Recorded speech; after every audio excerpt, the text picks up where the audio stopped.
Good morning, good afternoon, good evening, wherever you are in the world. Guess what? My name's Jade, and this is How to App on iOS. And today, finally, we're going to give you an evening with Wolfestone Studio. So buckle up for the next 2 hours. You're going to enjoy some of their music. You're going to find out all about them. And it's going to be a great show. And we're going to kick off with one of their tracks. This is called Fly a Little Lighter. Oh, yeah.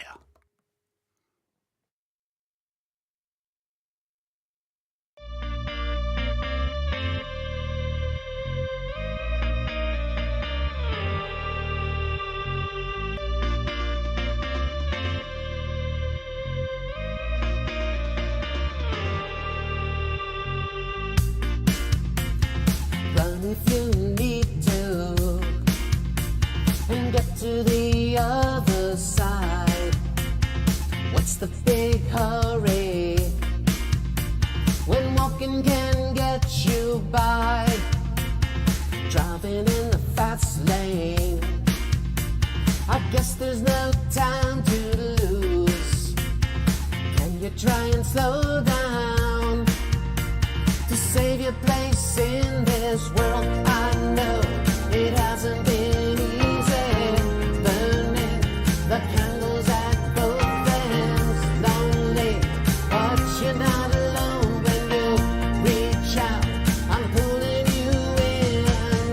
Someday, hope sooner than later, you'll learn to fly a little lighter, turn dreams of a life together.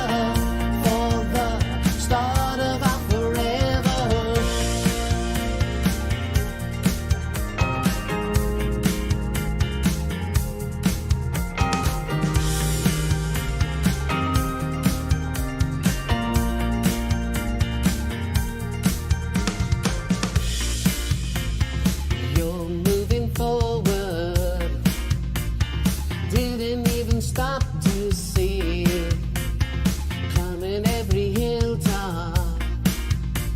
The view didn't mean a thing. No, you can hear me. Listen to the words I say. Try to remember. Let me help you show the way. I know it hasn't been the candles at both ends, lonely, but you're not alone when you reach out. I'll pull you in. Someday, hope sooner than later, you'll learn to fly a little lighter, turn dreams of a life together for the start of our forever.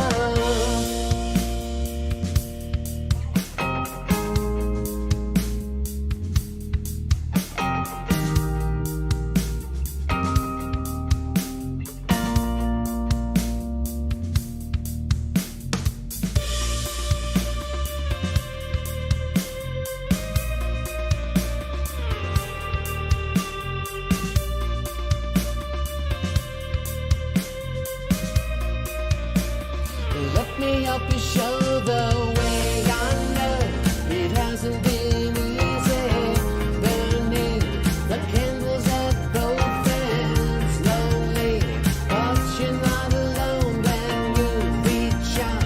I'll pull you in. Someday, hope sooner than later, you'll learn to fly a little lighter, turn dreams of a life together for the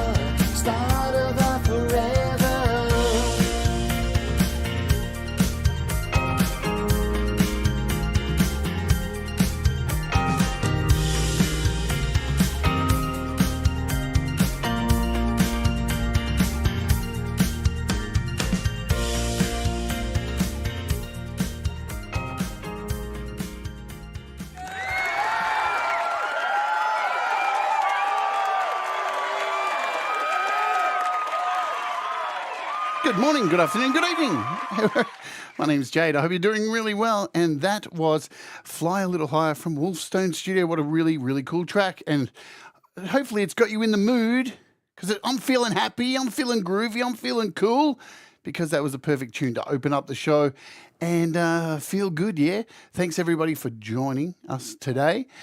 Before we get into the interview, I just want to do a little bit of housekeeping and cover a couple of things. Yesterday on the show, we had a really cool album launch from Cy Effen and his brand new album, Reflections. And so I just thought I'd mention, there it is. It's on Bandcamp. Please, Cy, if you are here in the chat, there you are, Cy. Can you post a link to this just to get everybody over? It'd be really cool if people can head over. You can go and rewatch the stream if you'd like as well. It's up and available of the album, and here it is on Bandcamp. So head over, and the price of it is whatever you'd like to pay. Yeah? So go over and support our artists in the community because it matters. Yeah? Anyway, I just wanted to cover that before we get into the show. Boom! And I'm back. So, today we have Wolfestone Studio here for the interview. And I've been hanging to have these two on for a really long time because they make incredibly, incredibly sweet, uplifting, really cool music. And they're just a joy to listen to, and I think it's about time we got to know them a little bit more. So who are they? They are Ron and Jenny Wolfestone.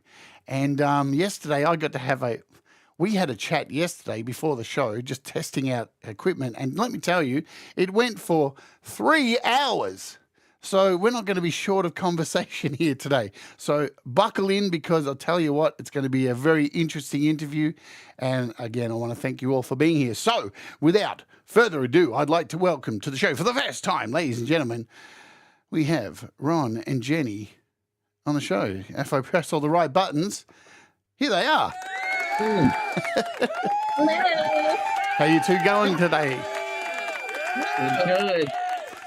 Great. Thank you, Jade. Thank Listen you. to all that applause.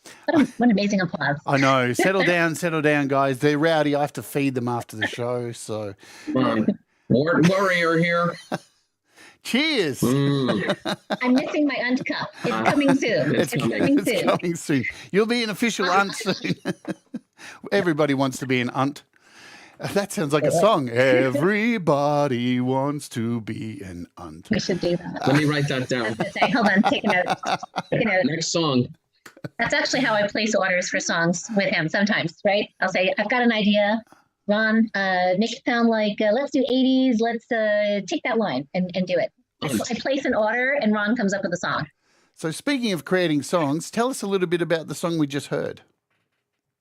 That is the 14-hour song, right? Do you want to talk about that? We cut it down from 14 hours to 3 minutes. No. No, he made that. That's the last guy too. Ron was working on that in an afternoon, and he did an early version of it. I said stop. So what happens a lot of times, Ron will do something and then he'll change it and change it and change it 15 times. And so one of my jobs is to catch things early when I think something's really good. And I'll make him send me a copy right away. And I said, stop, that's it. And it was a little more simple than a lot of the things that, we've done. And But the key to that song was that I was trying to challenge ourselves to do something just quick, spontaneous, not working on it a lot. And I think we wrote like the words and the music and the whole thing, put it together, produced it in like you said, 14 hours or so. the weird part is I'm normally the night owl and Ron's normally a morning person, but he stayed up all night, finished the song, and we were working on lyrics a little bit. I went to bed, which is not usually how it works, and woke up in the morning and he handed it over and I started mixing it. And that song was done by... And I went to sleep. You went to sleep. And that song was done by about noon that day, which is not usual the way we did it. But I was happy with it. I said, I think that's it. And I could have made changes and things like that, because we did it in just 14 hours. But I just wanted it to be there like that, saying, we did that. That's cool. And move on. So there's the backstory to that masterpiece. And Ron took the photo. Ron, you took the photo for that. That was in Portsmouth. Well, I want to ask you this one. what does music mean to you? Who wants to start? You start. Oh, me, sir. Okay, me. No, Okay. you. Joking. That's how we did it.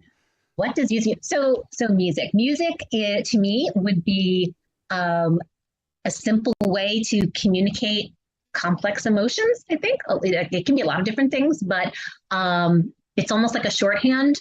Language can get in the way sometimes, and it's a very direct way for you to understand what someone else is feeling, their whole experience, and I think a way to share what's going on with you that just really gets to the heart of a person instantly. So words are great. Love words. I love writing. I love reading, but music, it communicates on a much more complex level, I think. It's more complete, and I think you just get a bigger, deeper picture of what is happening with music. I'm kind of obsessed with dolphins, and dolphins seem to communicate this way. They communicate sort of instantaneously. They think like they communicate a whole sort of motion picture from one dolphin to another, and music is sort of like that, where you get this complete feeling, a complete picture right away. Awesome. So there. For me, Yeah.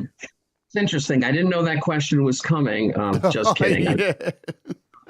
It is funny because I've actually thought about it a lot when I started watching your interviews, and before that, I didn't know how much music meant to me. It's kind of interesting because growing up, I wasn't really into music that much. My parents weren't really musical, and I know you'll ask questions about that. But and I, took up piano a little bit on my own and everything, and I can get into that and everything. But when I was in like junior high school and high school, I was more into sports and everything. And I did listen to music, don't get me wrong, but I never really started playing anything, I don't want to say serious, but, playing until I got into college, and that kind of changed everything. But then, I was going into a career of news broadcasting and television, and I did a lot on that. But I always brought my little acoustic guitar with me, and I lived all over the country in the U.S. and little places, and moved my way up into bigger markets and things like that. And I always had my guitar with me, and I would just whenever I was feeling, I don't even know what, I would just write music and play it and everything like that. But I never really, it's funny, it does have a really big meaning for me. I just didn't realize it until you asked those questions in your other interviews. And I really started thinking about it. And I'm like, wow, I do. Yeah, music. Yeah, it is everything, actually. And ever since like 2016, when you could go on your phone and click an icon of GarageBand, it opened up a whole new world. And everything's been different ever since. So, yeah, music means a lot, I guess. If someone ever, if someone ever asked me that question, I would just say, without music, I wouldn't be here, because it saved me many times. It's taken me. It's always got me out of the places when I was in the darkest places. It's always kept me going. Without it, I don't know how people can survive without it. Like, I've said this on this show before. My dad doesn't listen to any music, and I just feel so much pity for him. He listens to horse racing, and that's got to be the most saddest thing to listen to in the entire fucking world. Hey, that is sad. Unless he wins. Well, he's not a winner. That's the problem. Joking. No one always wins. No one ever wins. Yeah. It is hard. It is hard to imagine. And I think, like you were saying, it's always been such a part of your life creating it that you hadn't really articulated it before because Ron was asking, he's like, let me sort of think that through. And it was difficult for you to articulate because it was just a core part of who you've always been. Yeah. That you couldn't even sort of separate out. What does it mean? It is me. It was, yeah. And do you recall the music that was played in your household when you were growing up? And who are some of those artists that your parents would have played? So my parents I was the firstborn, so the oldest. And so I got to experience all those things first. My parents were not really into music that much. They, and when they were, my dad this is the days of 8-track. So that ages me right there. But I remember as a little kid, my father had this like case of 8-track things, and he would listen to like Neil Diamond and stuff like that, and Johnny Mathis, and you know, things like that. And I wasn't really that interested in that. Yeah, he liked musicals. He thought he was going to be Fred Astaire dancing and stuff that he liked to do. But, you know, he wasn't that. But so, you know, I never was introduced to any music by any family members at all. You know, it's just kind of getting it on my own and experiencing it from other places. So, yeah, we didn't hear that. You know, we didn't hear that much. It's kind of weird, but we didn't. What about you? Well, so so Ron and I are Ron's a few years older than I am, and we were talking about this before because Ron started listening to music a lot when he was in his mid-teens, about 15 or so, and which is I was about 9 years old at the time when I started to become really obsessed with pop music. So we were actually listening to the same music fairly obsessively at the same time. So we have a lot of similar musical tastes. But growing up in my house, neither of my parents were particularly musical. We had an old player piano in the basement, which I would sort of play around on. But in terms of listening to music, they actually listened to a lot of Beatles. They listened to Peter, Paul, and Mary. I was obsessed with Puff the Magic Dragon. Parents liked that too, for various reasons. A lot of, it was so I'm born in the 60s, so it was a lot of 60s music that they were listening to, sort of mainstream. My parents actually did not like 50s music. They actively would talk about how they did not like that, even though they were too young to be hippies, but they really liked 60s music. So we had a lot of that. One of those gigantic old stereo systems that was sort of a piece of furniture in the house. Yeah, the big wooden ones with the big lid that you have to lift up. Yeah. Exactly. So, they had a lot of records, listened to the radio, but they neither of them played any music themselves. I mean, they weren't musicians. And then later in the 70s, they were really into the Doobie Brothers and, what else? Harry Chapin they listened to. And, oh gosh, later they were starting to get into Elton John a little bit too. But most of the music that I was exposed to, we had a cool neighbor. My best friend had a cool father, and he had, sort of the more unusual musical taste. So that's where probably heard more music there. Fleetwood Mac and Nitty Gritty Dirt Band and things like that. It's sort of in the mid 70s. Having said all that, my mother was really supportive of music. She I never had any training or anything like that, but when we used to go to travel and on vacation and go to hotels, and she knows this because even as an adult I've done this, but I would always look for and this is when I was 8 or 9, 10 years old, I would always look for an empty ballroom or something in the daytime where there might be a piano. Yeah, that's the thing. Ron accidentally busks. He's like the accidental busker. He'll sit down in a ballroom and start playing. But I don't know what I'm doing. That's the thing.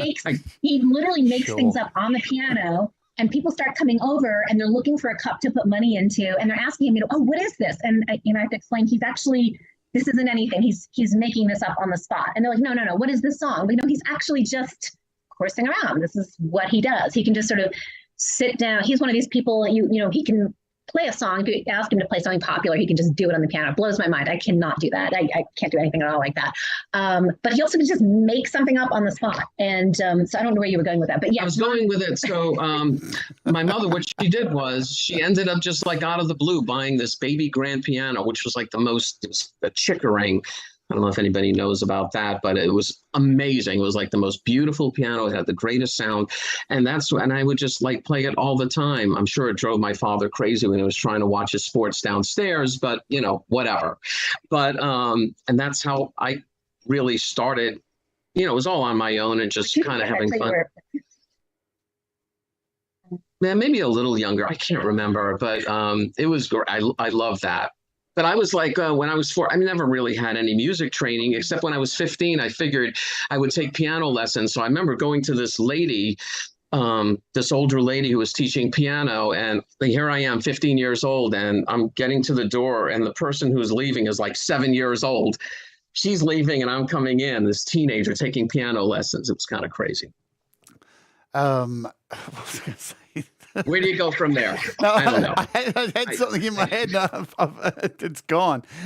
That just shows it's. I do that to people. No, what can it's I too say? early in the morning for me. That's what it proves.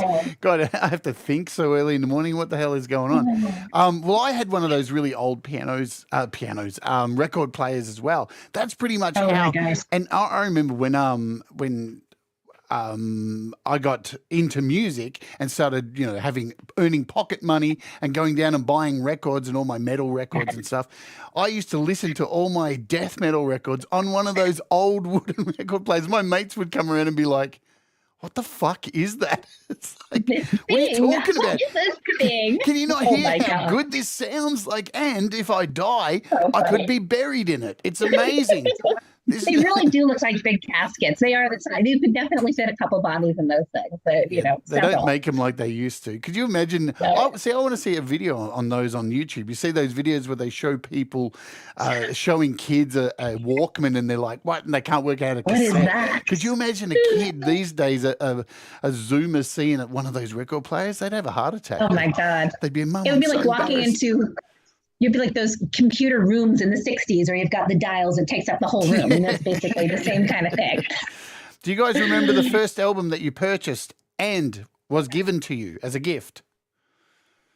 Oh, want me to go first? I can go first. So the first album I purchased, 9 years old, it was actually the Eagles' greatest hits. And which I loved and became really obsessed. And what was given to me, my parents gave me, I think it was the 1974, it was one of those top 20, pop album type of things. So, and albums, of course, had liners. You're reading the notes. You've got the words. So kind of, that was sort of my introduction. Wasn't my introduction to pop music. I was already kind of obsessed with it at that point. But played that thing thousands, and I don't know how many times, thousands of times. But I also, so as a little kid around, like I said, probably age 9, I think, started to get really into singles. And we would go to the mall. We would buy little 45s. We'd go and save up our pennies. They were 99 cents a single. And, we get to see all the B-sides, though, too, because you never heard the B-sides on the radio. And, so my best friends and I would go and we had these huge collections of little 45s, but then started building our own record collection. So long story short, Ron. With me, well, I remember the first record I had. I'm assuming my parents bought it for me. I was like 4 years old, so I don't think I went to the store and got it. But I remember dancing on my bed. If Russ is listening, I know he's going to go crazy on it. But I remember like dancing on my bed to some Beatles song. Can't remember which one it was. And I do remember that. But hey, I was only 4 years old. What can I say? And He still does that. That's a good memory, actually, for 4. I can't remember. I can't remember what I did yesterday. So you're doing better than me. I remember when I was 4. I can't remember what happened 10 minutes ago. Go figure. But when I started becoming, I basically kind of grew up on top 40 radio, really. So I listened to a lot of that, and and then when I was a teenager, like I said, I didn't really have any influences, to show me the way. But we had this neighbor, and his brother was like older, and he would turn us on to Queen and Elton John and all those classic rock kind of amazing musicians. And I kind of got into that, and I didn't really get serious about really even listening to stuff and going to concerts and things until I got to college and everything. So yeah, the Beatles one was the first one. Maybe the only one my parents got for me. I can't remember. I can't.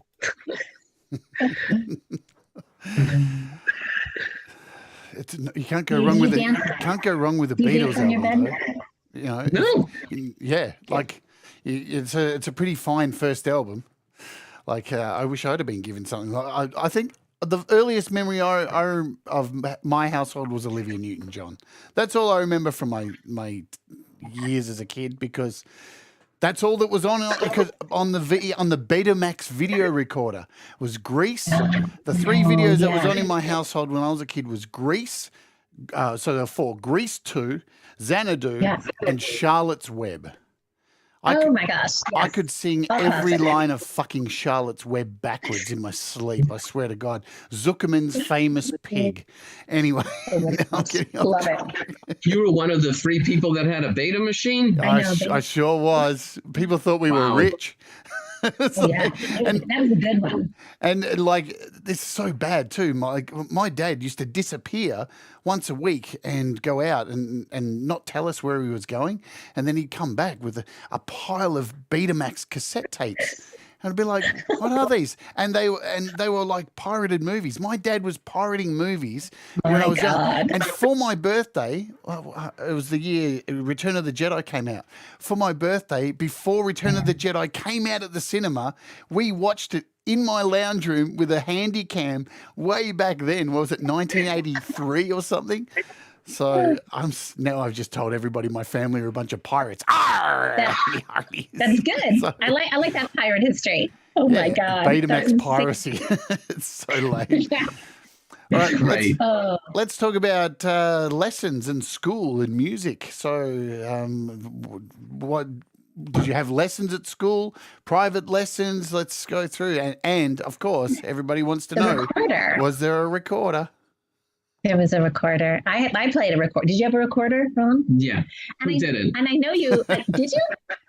Did Those you? little recorder things. Yeah, of course. Yeah, it was a thing. It was definitely a thing. I mean, I didn't know if is that like an international thing, Jade? That's not just a U.S. thing, huh? It's an everything thing. I think, yeah. I think it was part of every school curriculum that you had to play. Oh my God. You know, and if it was part of every school curriculum now, could you imagine the extreme right? They'd be saying, "You're trying to turn everybody gay by putting a dick in their mouth." That's right. Oh my God. They definitely would. They definitely would say that. Oh my God. That is very true. That is very true. Well, I definitely played the recorder. I didn't like it though. I know you hated it. I'm like, I actually thought it was cool. I thought it was going to be this magical flute. I wanted to play clarinet. And it was the closest thing I could get to it. My parents wouldn't let me play the clarinet because they thought it was going to make my buck teeth worse. Oh, I don't know what was going on wow. with that. It's bizarre. And so instead, you don't probably know, I had to play the flute, which I didn't like. I hated the flute. So I took lessons. I didn't like it. I started, they did let me have piano lessons for a little bit. But you know, I was good. I was technically good at it, but I didn't like to practice that much. So I eventually sort of ran out of steam. I had other things that I wanted to do. So I didn't keep up with that. So, you know, I mentioned before that, I used to play on my own. I used to write little songs on my own. I used to think I was going to be a great movie producer and writer. So I used to write movie scripts and try to write songs to go with those. And the only problem is my parents also didn't get me a movie camera. So that really kind of ruined my movie career a little bit, unfortunately. So that was kind of rough. And then I sang in a choir, which is so bizarre to me too, because I haven't been to church in many, many decades. And but I did sing in a church choir for about 3 years. And but that was a really good learning experience, obviously, because you're learning harmonies. I was singing soprano at the time, and we had a great instructor. And then I was in the chorus in some musicals. I don't have a great voice. I know everyone says that, but I really don't. And so I was never going to be a lead singer in any of these musicals. I was in the background, I was in the chorus. So I had a lot of fun. I learned a lot, but I was not spectacular at any of that. So that was kind of my musical teaching background. You didn't get your well, tell me about, I don't know what you even did in the school. I never actually asked about that. You did the recording. Well, Jen, since you asked. Yes, thanks. So I'm sorry, is Jade still here? We're just going to... Hello. I just went and got a coffee. good to see you. With me, so my parents got me guitar lessons maybe when I was like 10 years old or something. And like Jen, basically, I probably didn't want to practice that much either. I don't think that lasted very long. And then I was telling you about the piano lessons and everything when I was like 14 or 15 years old. And I did that for a little while too. And I'm wired a little differently where, you know, once I had to learn like notes and things, I was like, oh no, I can't do that. It just doesn't make sense to me and everything. And maybe, I don't know, it just didn't work that way. So pretty much everything I did on my own, but I was like in chorus too, in like middle school or junior high, whatever you call it. And I wasn't really into that too much, but it was fun and everything. And it's funny, but I didn't really do too much at all. Like when I was in high school, like I said, I was playing sports and everything like that. And it's funny because I said my family wasn't very musical, but my brother and sister, my sister is a great flute player, and she ended up, in the marching band and everything, and she got a scholarship. And she's going to be watching this interview later, so we better tell. Hi, Laura. Yeah. Hi, Laura. She's great. She's a professional music therapist, by the way. So she's very talented. So she's amazing at the flute. So she did the flute thing, and then my brother, I know he had to work really hard. I think he played the clarinet. I think that's what he did. And he was also in the band and everything. I never did that, and I was like, maybe I should have. That was like a little regret that I had. I should have been more involved and did that. I just didn't do that. And on the other side, it's funny, and I always envy, Laura and Gary, my brother and sister, that, they knew how to read music and they had to, do all that type of stuff. And I didn't. But I know on the other side too, they were kind of, I don't want to say jealous, but envious that I could pick up things and play it. And it was kind of easy, and they had to work really hard. If I'm wrong, Laura, write it in the comments and tell everybody it's different. But so yeah, and that was pretty much my training. Everything I've done has been pretty much on my own, except for what I just told you. All on my own. Da, da, da. All right, we're going to play a song. I'm going to play now. We'll jump into a song, then we'll come back and we'll say hello to everybody. We'll do a roll call, so get ready to, once we come back, everybody, to type something so we can see you, but we'll do that in a second. We're going to play I'll Take You There. Do you want to tell us a bit about this song before I play it? Ron, should you talk about that? Want me to talk about this one? Yes. Okay. So this song, I'll Take You There. Oh my gosh, this song took forever to write. Long story short, I don't know if I can make this long story short. Yeah. I actually wrote, I wanted to do the lyrics for this. Ron started the song. I said, I'm going to do lyrics. I wrote half the lyrics. Ron was going to finish it. He took it in a totally different direction. It wasn't what I meant at all. And then he threw out my lyrics. He did. And then a year later, he pulled up and came up with new lyrics. I said, no. This song is actually about sort of parasocial relationships and looking at people from the outside, and they're not really who they're portraying in public.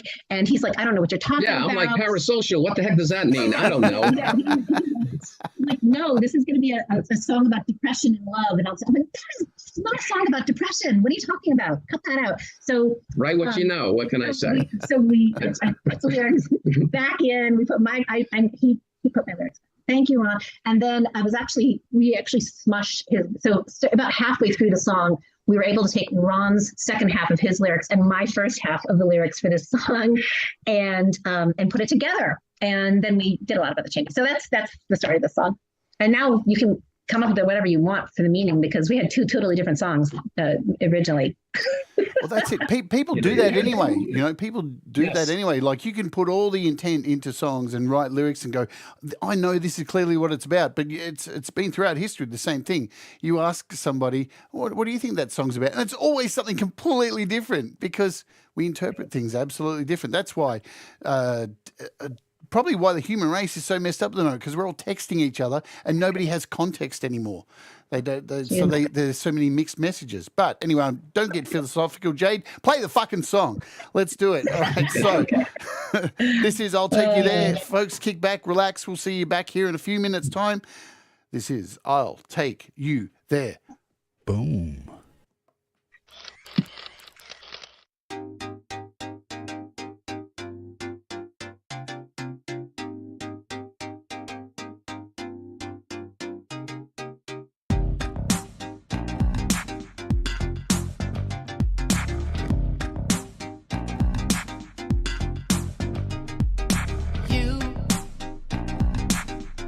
You see everything I want to see.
we'll be fine.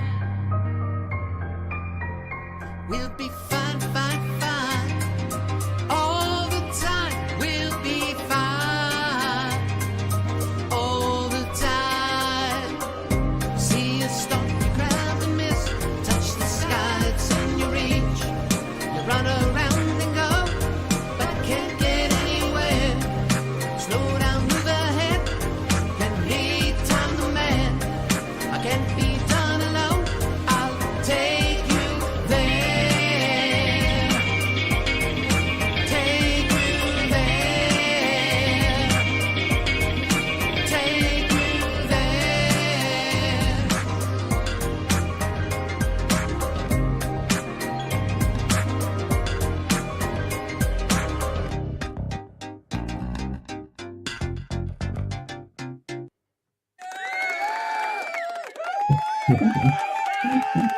Boom. What an awesome song. And I was lucky enough. I've been really lucky these days because I get to master your stuff, and I love it. Every weekend you guys send stuff to me and I get to master it, and we all get to hear it before anyone else gets to, and it's really exciting because you write such great songs. And that's another one of them. All of them are great here. So oh yeah, whatever. What a difference when you master them. It's I can't even believe what it sounds like afterwards. You would never think it would be that big of a deal or make such a difference, and it does. Yeah. And anyone listening who is not yet on Jade's Patreon, do it. It's so much fun. Saturdays, get in there. You get to hear everyone's song. It's a party. It's a blast. Join. You'll love it. Please. There you go. All right. I'll pay you off later. Thanks. Let's say hello to everybody, and then we want to find out how you guys met. So let's say hello to everybody in the chat here. Guys, type something, anything you want now, whatever, so I can find you in the chat and call you out and give you a roll call. Kim Hardin Hudson is here. Thomas Christ is here. Who else is here? Patrick Chandler, Russ8889, Gary Hubbs, Barry Glenn, Hugh Caldwell, Gregory O'Sullivan, Tremor Bear, Cy, effing good to see you, Leela, Reality, Hugh Caldwell, SM Borthwick, Ivan Idea is here, Gregory O'Sullivan typed something, Michael Thompson typed something, yes you sure did, Mr. Smith is here as well, Tremor Bear, Andy Goldsby's here, trimming his fucking roses, spinning the wheel of doom. Is there anyone else that I've missed? If I've missed you, the Chocodile's here as well. Hello, Joe's cooking. Joe Glenn is cooking, so Barry's letting us know that. Hello, Barry.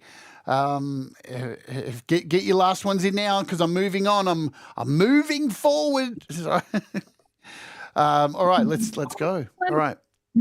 So all of our friends, by the way. Yay. Yeah, thank you I all. love this community. It's so much fun. I do.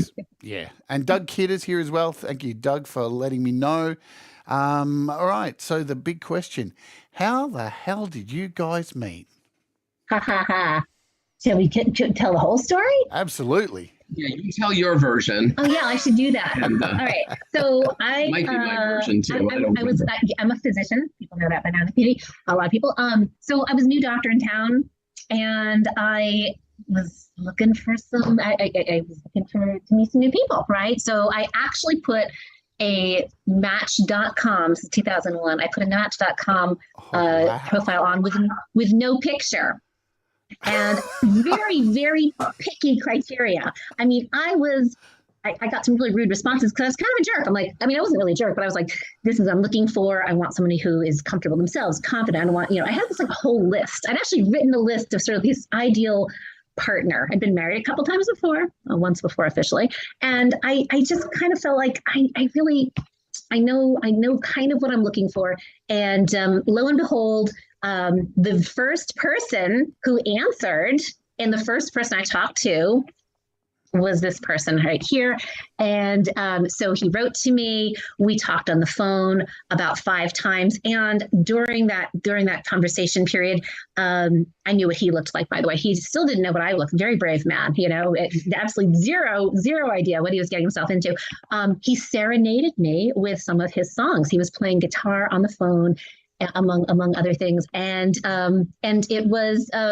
it was lovely. And so I went on a date with literally one person that I met on Match.com. It was Ron, and I'm not someone who normally jumps into things, but honest to God, the first night we spent hours at a lovely restaurant in Maine, which is actually a short place from where we're living right now.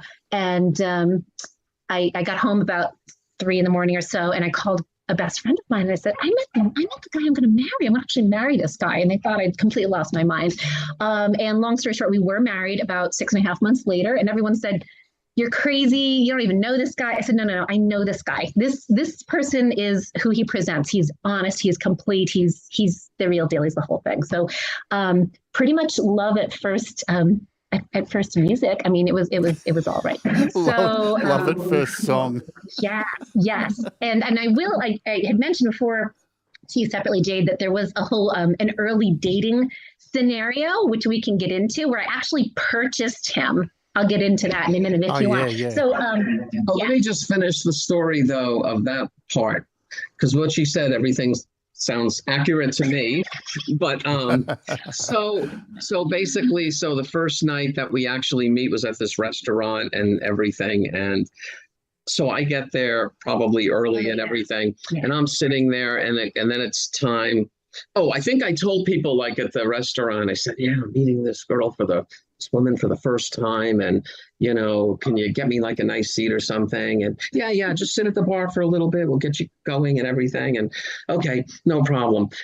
So now it's like 15 minutes late, 20 minutes late, an hour late, and they're all looking at me. Well, maybe 45 minutes. All right. And I'm kind of like, oh my God, what am I going to do? I still sat there, and all the people felt so bad for me. They were like, oh, she'll definitely show up. I go, all right, I'll just stick around. And then she showed up, and I was like, oh yeah, okay, this is great.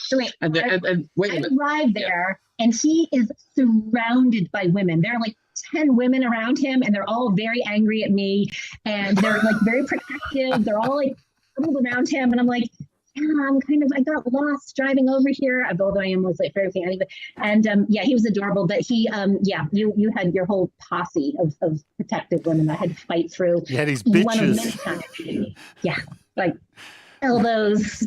This is my guy, and of course he didn't even know what I looked like. So I'm walking in, I'm like, yeah, I'm the late person that we've been talking on the phone. You've been singing to me. That would be me.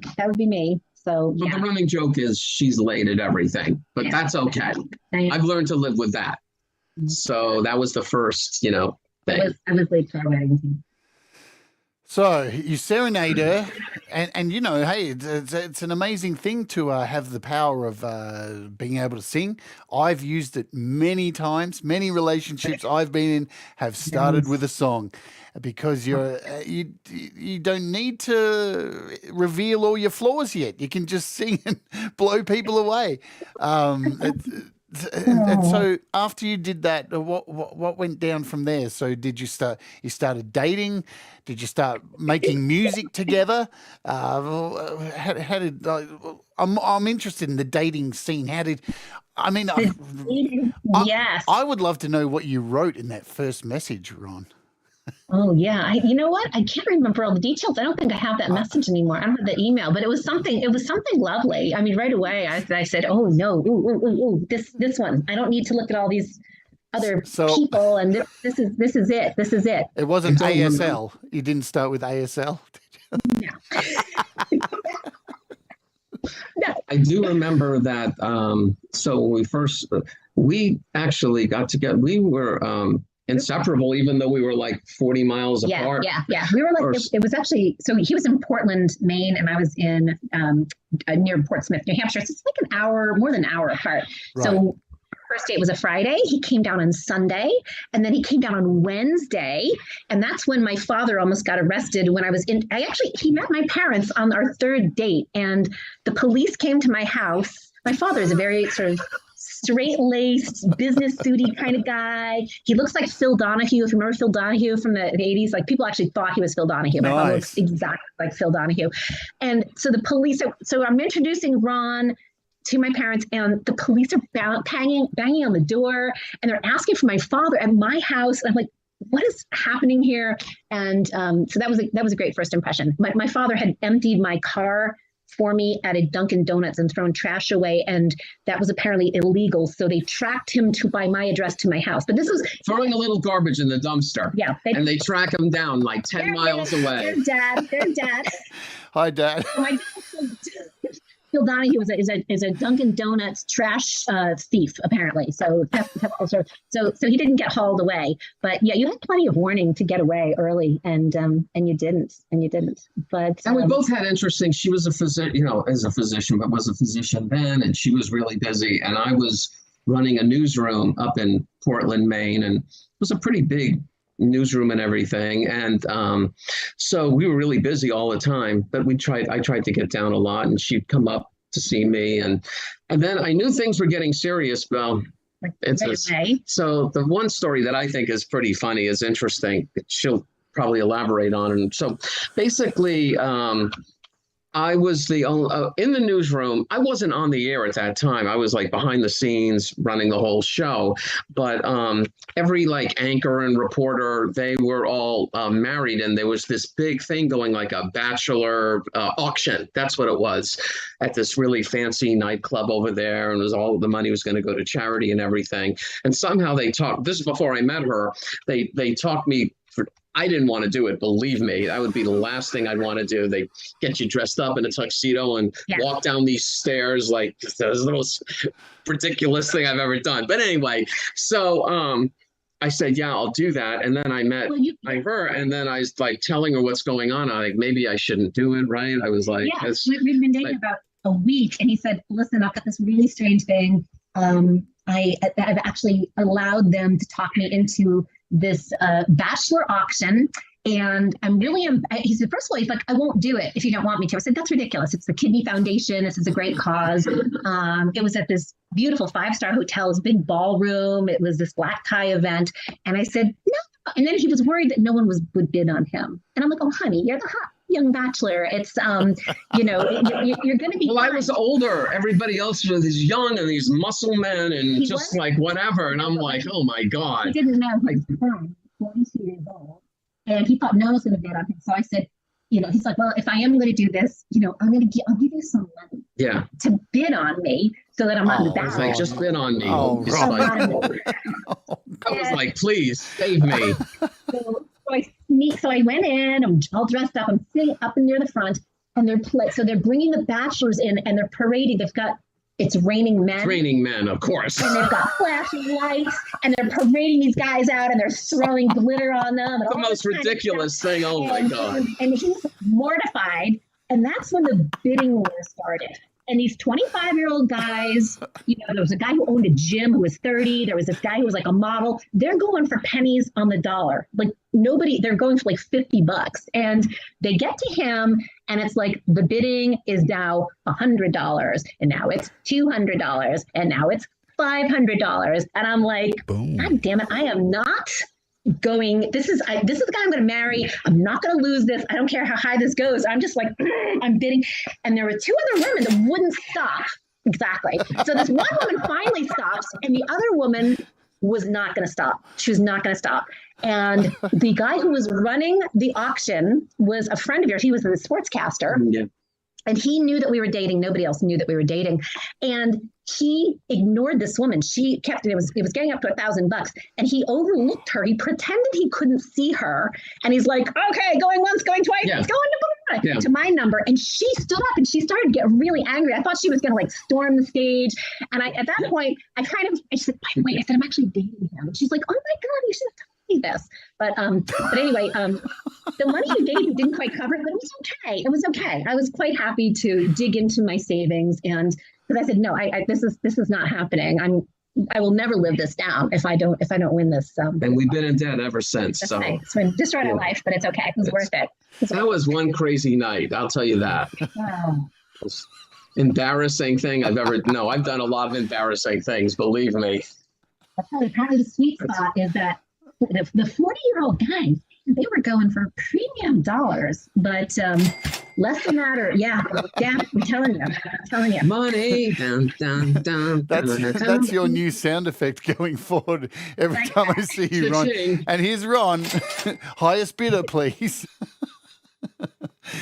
Oh my God. Ah, That's a beautiful Anyway, story. I love that. moving story.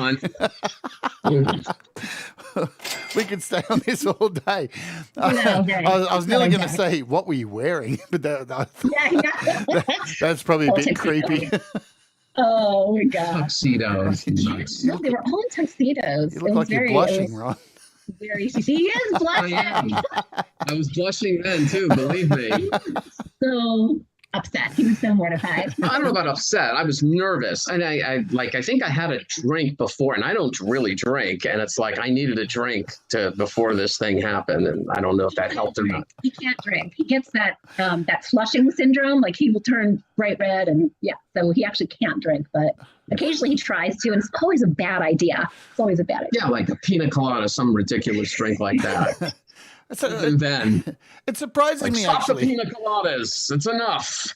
Well, it surprises me that you would have been, so flustered about it, because you have an incredible career as a broadcaster. So you began as a sports broadcaster. Do you want to tell us how you got into that?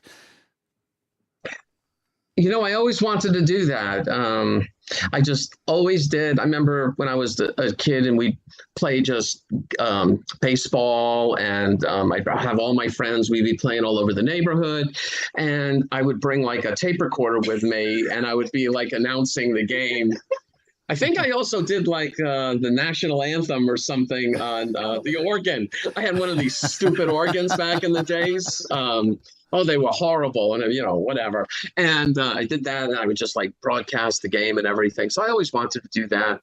And then I ended up going to college for that. It was Emerson College in Boston, and that's actually how I got into music too. So which kind of sidetracked this broadcasting career for just a little bit, like 5 minutes. But so I studied, broadcast news and everything like that, making a long story short. And then when I graduated, I wanted to be on the air and doing that. And those were the toughest jobs to get. If you wanted to go behind the scenes and everything, you could work New York, Boston, whatever. I had to work at a city. Great Falls, Montana was my first job in sports. And we had 20,000 people in there. It was like the highest market, like number one is New York, and Montana was like 250 or something. So packed my bags, went over there. If you don't know, so college that he went to was in Boston, which is East Coast. It's a pretty big city. And we're both actually originally from Massachusetts. I mean, that's where we grew up. And Montana could not be more different, because he's told stories about this. I mean, it's literally cow country. You're literally driving for hours and seeing nothing but cows. So he had to go cross country. Yeah. When I drove there, I was by myself in my 1977 Buick Regal. I'll never forget it. And I'm driving, from Boston all the way there. It took like 5 days.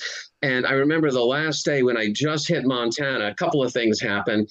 One, I was just crossing the border, and there was like maybe one truck ahead of me, and he was going like 90 miles an hour. So I guess I was going 90 miles an hour. And of course, I get stopped by a state trooper, and I'm mortified. I'm like, I'm going to get arrested. This is my first job out of college. I'm going to go to jail. I'm never going to be able to do what I want to do. This is the most, I was only like 21 years old. And I was like, oh my God, it's the worst day of my life. And the state trooper comes over and he says, so you know how fast you're going? I don't know. He goes, yeah, you're going 90. I go, oh my God, are you kidding me?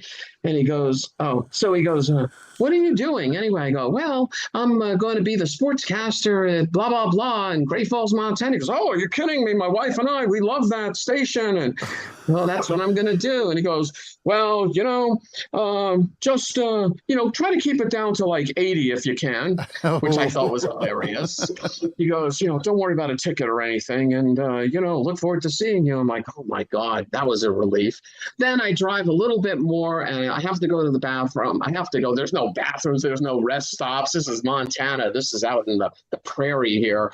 So I just, put my car out to the, side of the road, and there's no one around. I just, doing my business. And all of a sudden I look to my left and there's this giant cow, like a steer, seriously, like 10 feet from me, giant. And I'm like, I'm not from the city. My parents were and everything. We never saw anything really like that. And I'm like, I'm still going here, and the cow's looking at me, and I'm like, holy shit, what am I doing here? So, but the cow just went, whatever. He goes away. I get in my car and I go, what am I getting myself into? And that's how my career started. But you know what? There's another story because he was only there a year, but it was a very interesting year. And that year included Jello wrestling on the air. Mud wrestling. Oh, I thought it was Jello. God, Mud. it goes on and on. Do you want to hear that story? Of course I do. It's a good one. Of course It's I a do. good. So I get there. Now I'm basically. Wait, I have to say one thing. When Ron was 21, he looks like he was about 14. He always has done that. He looks considerably younger. So you were very young and innocent and gorgeous. But anyway, I just wanted to. Thanks, hon. Yeah, I'm welcome there. So I get to Montana and I get on Sportscast. I don't know what I'm doing, making all those, mistakes that, rookies do and everything. And so anyway, there was this event that was going on in the early 80s. I guess that was a big thing, mud wrestling. They'd have a bunch of these girls and they'd wear bikinis and stuff. And then it's at a bar and they fill this boxing ring or something with mud. And they got me somehow to do this. I did not want to do that. Nothing sounded appealing about that at all, but I guess I had no choice. Seriously. And once again, I think I must have had a drink before I did that too. I was so nervous. So I'm in a bathing suit and these women come out, they're all in these bikinis and they all look like women wrestlers or something, which is what they were really. And yeah. And I'm kind of I talked to someone in my corner or something, and there's a ton of people at this club and everything. And I go to the guy, I go, I don't want to what am I supposed to do? Am I supposed to really fight them or whatnot? He goes, About hurting them. yeah, they're worried about hurting them. Needless to say, he goes, no, it'll be fine. Okay, it'll be fine. So I get out there and I'm don't know what I'm doing. I'm kind of going like this and everything. All of a sudden, these women are attacking me, throwing me up in the air, down into the mud. They are killing me. And I'm filled with mud. I can't even see anything. My face, my eyes, everything is just filled with mud. And I don't even know what's going on. It was a whirlwind. I swear to God, I don't even think I got up. I don't think I took a swing at I don't think I did anything. And then finally the bell rings, the thing is over, and all the girls are, they're raising my hand oh, what a good sport. And I'm kind of get me the hell out of here. What the hell? This is the worst moment of my life. And yeah, that was the most embarrassing thing that ever happened. I thought the last thing was. Yeah, well, Well, that. I'm detecting Yeah. a chain of things here. This was worse. But there's more. You want to hear one more? Sure. Because I've heard. I don't even know. I wasn't part of these, but I've heard these stories. So later he changed markets. He ended up in a small town in Georgia. And Deep South. And a side gig, you were asked as a favor to be the, what would you call it? The announcer at a professional wrestling match. Oh my God. Yes, wrestling. Yeah, the real-time wrestling thing. And So I how did watched. that go, Ron? So there was this guy at the station, and back in the day, they would have at the small stations, they would have someone who would do I don't know if they did this in Australia, the local stations, but they'd have someone that would do hosting children's programming. And it would be, this guy was Wild Bill Peacock, and he was a cowboy. he wasn't really that, obviously. He was just a guy who's head of programming or something like that. But he would do, this kids show type of thing. Anyway, he did the wrestling stuff and he couldn't make it that night. And he said, hey, Ron, you want to go do the wrestling thing? I go, what wrestling? He goes, well, there's going to be 10,000 people at the Macon, Georgia Coliseum, and they're having, all these, the Iron Sheik and all that. And I'm like, I don't know. He goes, hey, you'll get $75 or something. I thought that was a lot. It was 1984 or something, so and I'm like, fine, I'll do it. What do I need to do? He goes, you just go up to this, you go in there, you go find this guy named Al in a room. He'll show you the ropes and everything. And fine, I get there. And the bell. Don't Yeah, forget so the that. guy, I get there and Al, I go, what am I supposed to do? He has this bell and he hands it to me. He says, you go to that table next to the ring. It's like a bridge table or something, just a little cheap table. There's more to that in a second. He says, you put the bell on it. All you do is announce it. Here's some cards, who they're doing. That's it. When someone wins, you kind of find out from the ref who wins and blah, blah, blah. I'm like, okay, I can do that. Protect the bell. Yeah, protect the bell at all costs. So I get in there. I'm talking 10,000 people who were like people. They were crazy, okay? And they're going nuts. And the rest, like, it's all fixed and they're doing all their things and whatnot. And, there's like, they have like the fake blood that's coming out. It's getting all over me. It's getting all over the table and everything and stuff. And they're doing that. And I don't even know who's winning these things. I don't even know what I'm doing and stuff. And all of a sudden, these wrestlers come out of the ring and they're fighting each other, that made up stuff. And he crashes this other guy right onto the table that I was at. Like, I'm talking crashes. So here I do. I grab my bell and I go like this. And, and that happens. So now I'm working with no table and I just have the bell on me and I still have my microphone. And then it went to the very last thing, the last match.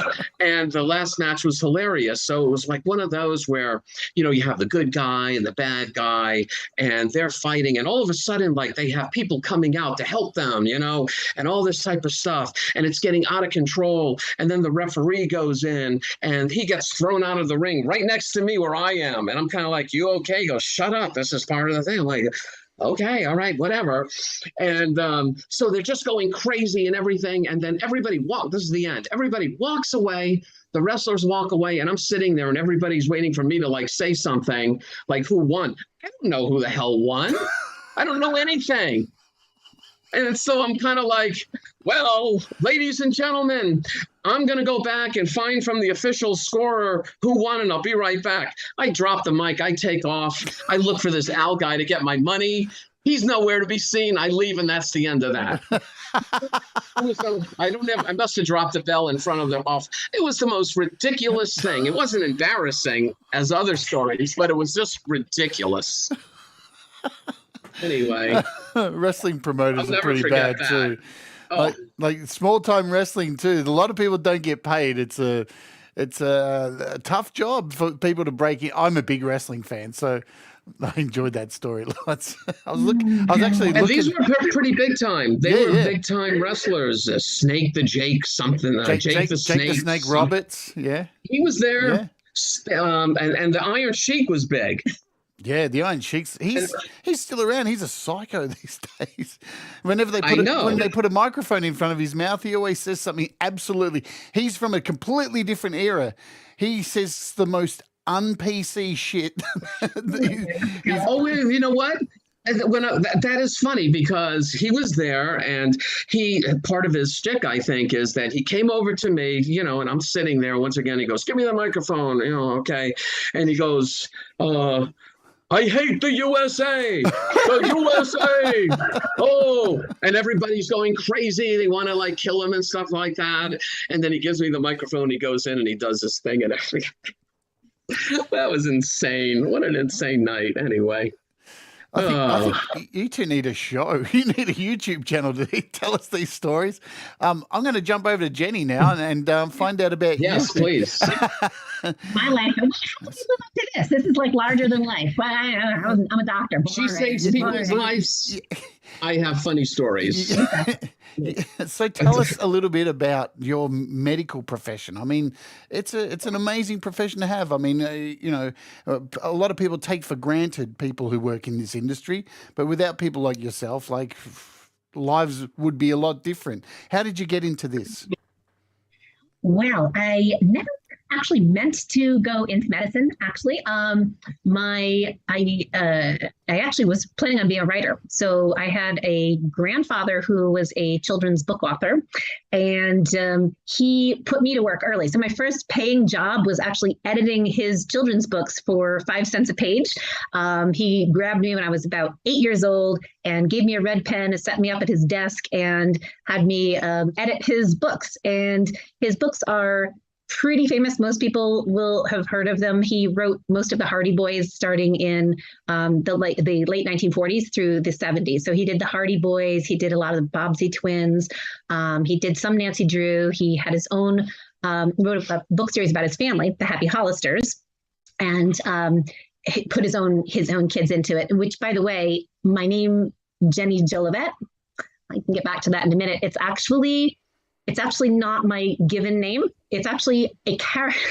My name is Jennifer. It's a little bit complicated, but he named a character in a book after me that I ended up taking that last name back from. So it's a little complicated, but I'll explain that in a minute. But I was really, really tight with my grandfather, and he was probably, everybody has that one person that's sort of they're just super close to.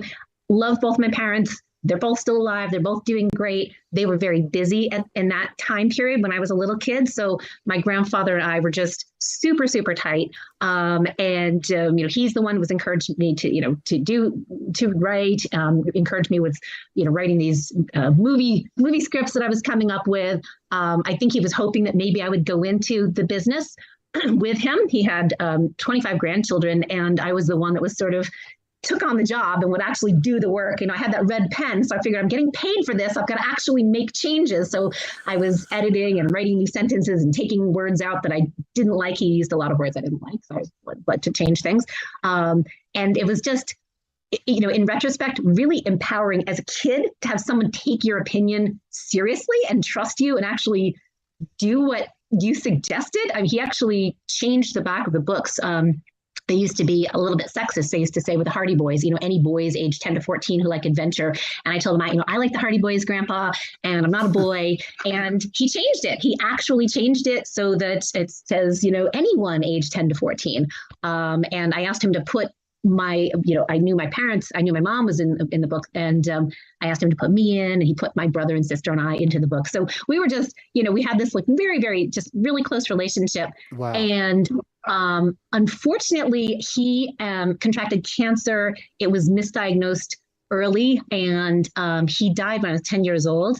And that was actually when I decided I'm going to be a doctor. It was very much a complete, which sounds really weird, right? To think I already knew my career at 10, but I had this whole, I had this life plan before. I was a very serious child. You were a very fun child. You had lots of fun. I was a very serious child. I was obsessed with politics. I was worried about, the Vietnam War. And I was watch the news at 11 o'clock. My parents said, yeah, you were a very weird little kid. You used to watch the news, the 11 p.m. news. Starting at 2 years old, you were watching it. So I had a lot of anxieties, a lot of sort of this serious part of me. But you wanted to save people now because of that. Yeah. When I decided I wanted to go into medicine because I didn't want that to happen to other people. It sort of became my mission. And so I became a pre-med. Actually, when I was 10 years old, I said, this is what I'm going to do. I want to become a doctor. I want to do prevention. I want to take care of people. And that's actually what I ended up doing. So it did sort of change everything from there. So I went into, I did other things. I was not sort of, the standard, biochemistry major. I was actually a philosophy major. I loved neuroscience and philosophy. Those are my big things. And so pre-med was sort of on the side. It was that was going to be serving its purpose to do all those core sciences so I could get what I wanted to do. But it was, I didn't really hang around with a lot of pre-meds. I had, so in college, I actually loved music and musicians. So, my friends were all, they had the independent music, radio shows, and I would do that kind of thing with them. But I ended up being a doctor anyway, and I went into family practice primary care. So because that was sort of, I loved neurology, but I kept finding I wanted to back that track up further because I would deal with people with head injuries, and I'm like, how could this have been prevented? I kept doing that over and over. And I'm like, I have to go into preventive care. So that's what I ended up doing. So preventive care. And then we actually have a medical practice together. So we do weight management as well. And it's, a holistic approach. So we do nutrition and exercise and stress management, and we do, vitamins, all that kind of things. And I use medications as well. But for the past 2 years, I've been doing COVID treatment. Screening and treatment. And I've done some other side things. The past 4 or 5 years we've sort of branching out a little bit. So I worked for a short time in a rehabilitation center for drug and alcohol rehab, which was really interesting. And I actually worked in a jail for 6 months, a state prison. It was a favor for a Wow. friend. I did that in 2019. They were introducing a drug and alcohol rehab program because, you know, people go into prison and then become addicted to substances because they can't keep them out. So we were developing that, but I was also doing primary care in the prisons. And it was a pretty hardcore prison. It was a men's prison. It was a pretty hardcore prison, and it was very intimidating. I have to say, my friend had been doing it for years, so he sort of coached me on how to stay safe. You know, the first thing you learn is where to run, and you have to. I mean, they said yes, you're going to wear shoes that you can run in at all times because if stuff goes down, you know, here's your safe room. This is where you're going to go. Run. Yeah. But I have to say, Forrest, yeah. No, you have to know where to lock yourself in and so forth. But and getting into the prison, you know, you're going through 7 different locked doors. It was kind of this crazy, you know, these doors would be slamming behind you. One of the doctors I worked with, actually, the door actually slammed on her hand and cut her finger off. I mean, it was just crazy stuff. But the people who were there, of course, you know, we know what's really going on. There are so many people who came from really horrible backgrounds and are just, you know, at their core, they're humans. They're good people who've gotten, you know, a terrible rap in life and have ended up there. And frankly, there's not a lot of good care in the prison system. Some of the nurses had been there for a long time. They were very jaded. So it was really stressful for me because I would say, you know, this person's got diabetes. I need their blood sugar checked 4 times a day. And the nurses are giving me a hard time. Well, we don't do that. We're only going to check it once a day. And I'm like, you know, I can't make insulin adjustments this way. So it was a really, it was a stressful job trying to get people the care they needed, but it was rewarding. But I really, after 6 months, I was like, I don't think I can do this. You're in prison yourself when you work there. You're in this tiny room with no windows. The cooling system was broken. So it was, always 85 degrees, Fahrenheit in there. It was just boiling hot, working 12-hour days. And I'm like, I can't do this. I can't survive in jail. I can't survive in prison like this. But needless to say, she's made a difference in the world. And I think that's great. And that's why I try to support her and, in the whole medical thing too, because it's important. So I think it is. Absolutely. I want to ask, because you mentioned about COVID, and I'm going to preface this with, I'm not trying to get political here. In fact, this shouldn't be a political thing. How it got to this point, Agreed. I don't fucking know, right? I really don't know. Maybe it's because of the sun at the moment with all the rays we're getting hit with. Currently, there's a huge amount of eruptions on the sun the last couple of days, and internet's going to go down over the next day or so. And this stuff really affects the human brain because if you do study this kind of stuff. But when COVID hit and you're dealing with people in the medical system, how has it been dealing with people who are living in this fantasy world that this is a political thing and this is all about politics when people are fucking dying, especially living in America? How have you coped with this mentally? Because, it's weird. We went from this shift where people who work in the medical field have helped us forever, and all of a sudden they became enemies. How did this affect you during that time? I'm really interested to know that. It was really, really crazy. So I think that I actually contracted COVID in March of 2020 myself when I was working at the inpatient center for rehabilitation. And, early on, even people who were working in the medical field were very skeptical about where this was going. So trying to just get that message out, just basic safety, basic science, very, very frustrating. And, I get on Facebook and people are trying to argue with me all the time. I'm like, I'm sorry. I live and breathe this. I literally have had this. I literally treat this and take care of this. But, well, they heard something somewhere. So, so incredibly, extraordinarily frustrating. And the political split, I mean, you know how it's been. You've got people that are in utter denial. They believe weird QAnon conspiracy theories, all this kind of crazy stuff. And it's been wildly frustrating. And then what ends up happening, when people actually contract COVID themselves, a lot of times they'll come around and suddenly now all of a sudden they want to hear my opinion. Oh, well, actually, what should I do? And before we had standard treatments, I had a lot of suggestions that we could use, just supportive therapies. And now they were, my own patients were taking my advice, and they did really well. Actually, our patients that we did in our obesity practice all survived. We didn't actually lose a single patient.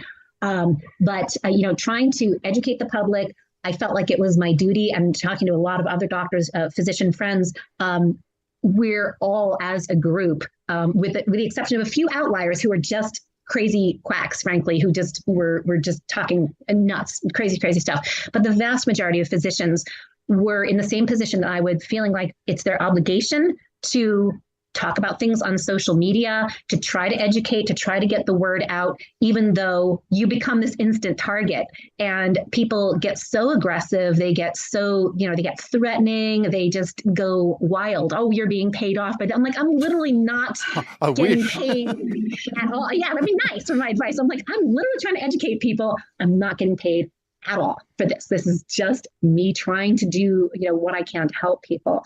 So yeah, incredibly frustrating. On my end, real quick, on this, on a personal note, yeah. I've seen it through her eyes and everything, but on my level is a year ago, almost exactly a year ago, I lost my very best friend who I grew up with. I've known him since he was 5 years old, and he passed away from COVID. And that's a long story about how that happened. Very frustrating there too. And even, then if I was like going to someplace, I'm wearing a mask and somebody would sit there and say, oh, what are you wearing a mask? Blah, blah, blah, blah. And he's like, he's almost getting physically violent, like he's going to come and take it off on me, and I told him I was really very upset and very depressed about the whole thing. And I just said to him, I said, well, you know what? My best friend just died from COVID, thanks to you. It was just like, oh. And I go, so get the hell out of my way, just leave me alone. Yeah. Seriously, you need to leave me alone. And that's an extreme thing, but and none of the stuff like you mentioned, the whole political thing, it doesn't make sense. It just doesn't make sense. And I can't explain it. I mean, we could have a whole seminar in that, I think, but it's tough. Yeah, and one of the things I would say to a lot of people during that time was, you seem to think the government's behind this. The government can't even repair fucking potholes in the fucking road. As if there is enough brain power behind these greedy people throughout every government in the world to come together to organize something as full on as this. You are delusional. They can't even fix sidewalks. I mean, seriously. Anyway, we'll get off that because out of COVID came good stuff for many people. So, and for you, I'm guessing it's going to be making music. We're going to play a song now, and then we're going to talk about how you guys make music together. So we're going to kick off with this track. This is Save This Lonely Soul. We'll play it now, and then we'll come back and talk about how this came about and how you guys make music. So folks in the chat, everybody chill, enjoy this song because it's wicked, and we'll see you back here real soon. Boom.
it's not a place or time, when the only truth is right before my eyes. Save this lonely soul tonight. Save this lonely soul tonight.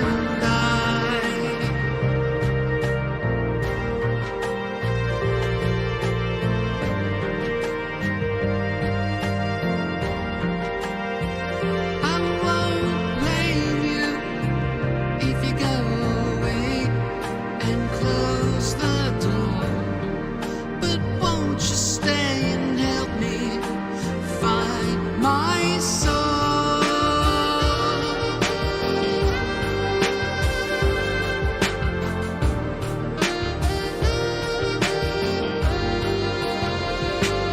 I lied, said it's not a place or time, when the only truth is right before my eyes. Save this lonely soul tonight. Save this lonely soul tonight. Tonight, tonight, tonight, tonight, tonight, tonight. Save this lonely soul tonight.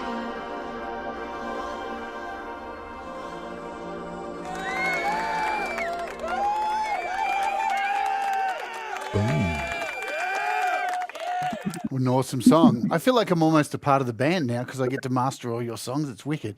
You are. We definitely are. Another great song, as Nice. everybody said in there, and an attempt at a segue there, talking about saving things. So I want to talk about how you got into making music. Now, I guess like many of us, when COVID did hit, it opened up this door to making music. Now, I know you started earlier than that. What was it that got you? Was it an iOS device? What was it that got you making music together? You want to tell the story? The story? Yeah. Yeah. Well, real quick. So when I first started making music, and it'll be quick, but it was in college, and I never played music for anybody in public at all. And these people in our dorm convinced us to do, it was like a talent show. I don't know if you ever remember a show called The Gong Show. It was like most ridiculous talent show. Absolutely. Yeah. And so we did it. I remember what we did. We did a Meatloaf song called Paradise by the Dashboard Lights, the most ridiculous song ever. And it was supposed to be fun and everything. And needless to say, we got gonged, and I actually sang it and everything. And I don't think we made it halfway, although it's a long song. So we got, First time you ever really yeah, ever. And so a couple of guys in our dorm wanted to do, they wanted to form a band and everything. And they came to me and they were like, "Oh, would you like to be in the band? Your performance was amazing on the Gong Show." And I'm like, "Yeah, I think so. But what am I going to play? What instrument am I going to play?" And well, we need like a bass player. I'm like, "Oh, okay." So I bought a bass and I kind of figured out how to play basic bass. And I mean, really like, don't, don't, don't, don't, don't, don't, don't, don't, don't. I mean, just enough to whatever. I didn't know what I was doing. But I learned that I could actually really write songs with lyrics and things. There was a keyboard player who was also in school with me. His name is Stuart, and he was like a genius at keyboards. He was amazing. And he got I would just have an idea or something, and he understood, and he was able to put it onto the keyboard and figure it out. And, we did all these originals and everything. Needless to say, the band went nowhere. We played a few clubs and this and that, and people were saying, "Oh, we were pretty good." I had really an inferiority complex because I went to school in Boston, the Berklee Conservatory of Music, one of the great schools in the world apparently for music. And I saw these musicians who were incredible. They could play things I could never even dream of doing. And so I never ever felt like I fit into that. But I was Ron trying. wasn't at Berkeley. He was at Emerson Yeah, College, right. right up the street from Berkeley. So you had Yeah, you're in the- and even in my school, they were just, I thought they were amazing musicians, and I never felt like I fit in. And here I am studying to do this other thing and stuff like that. And so, I kind of left the band and I got into it for a while. I remember I got speaking of technology, I remember the first thing that I got was a reel-to-reel recording thing. TX maybe it's called or something. I don't know. But and that's when I kind of really got interested in like producing things and really listening to sounds and stuff like that. Anyhow, that didn't last, got out of that, didn't really play much music except for my acoustic guitar when I'm by myself and writing some things, blah, blah, blah, blah, blah. And when Jen and I met, she kind of got me into doing like some open mic nights and things. And that was kind of fun, although I have this phobia of like playing in front of people because basically I'm wired really weird. I cannot remember words to any of my songs. Like I could, sing it a million times. And then if I didn't have the words in front of me, I just would lose it in like one sentence. It's insane. I always have that. So when we were playing in a band, I would like practically throw up before every show, like wondering what I'm going to do with words.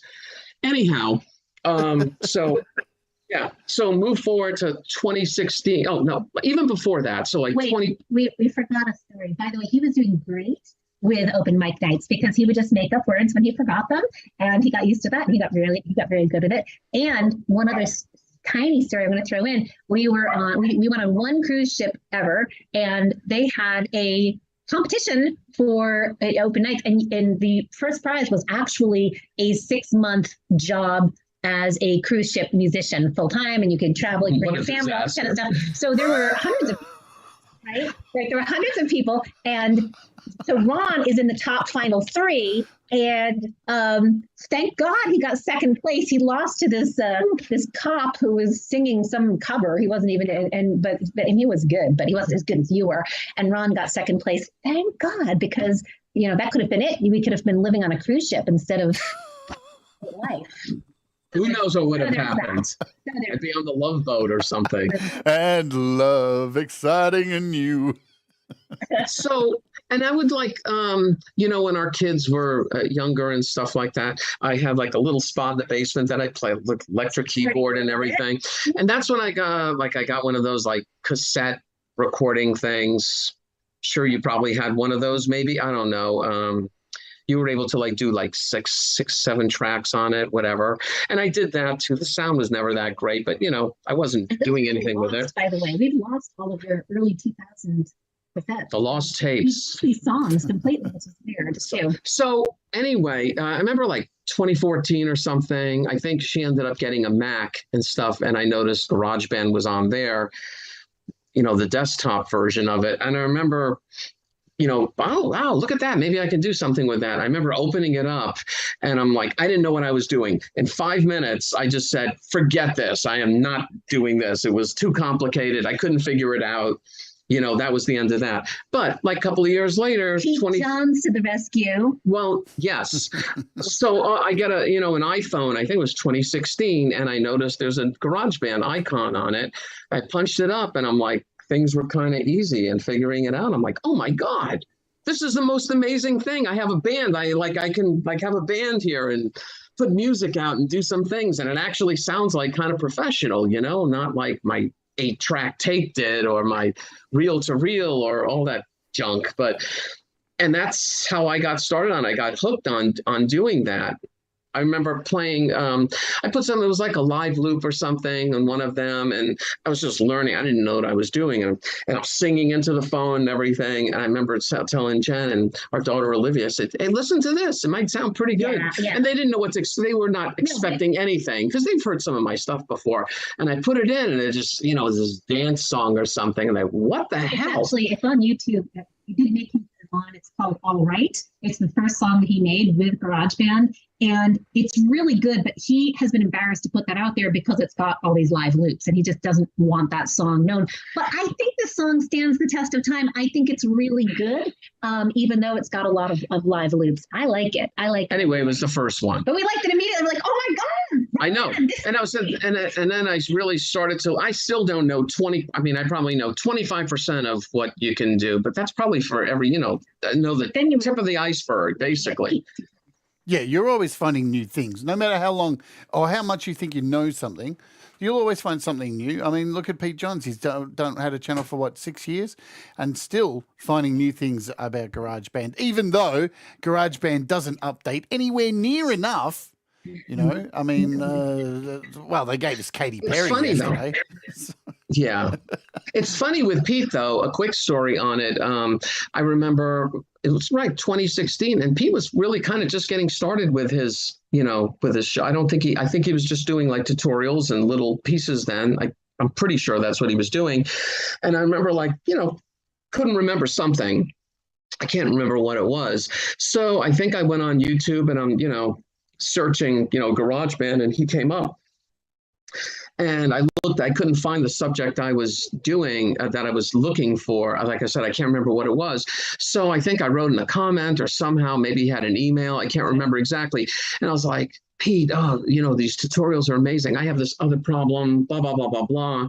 And he got back to me and, he gave me like this tip and it worked. I was like so excited about that. I'm like, oh, there's somebody I can ask these questions. Who am I going to ask? There's nobody who knows any of this stuff back then anyway. And so, yeah, I'm sure Pete doesn't remember that, but I remember it. And that really helped a lot in helping me, master that. So yeah, thanks, Pete.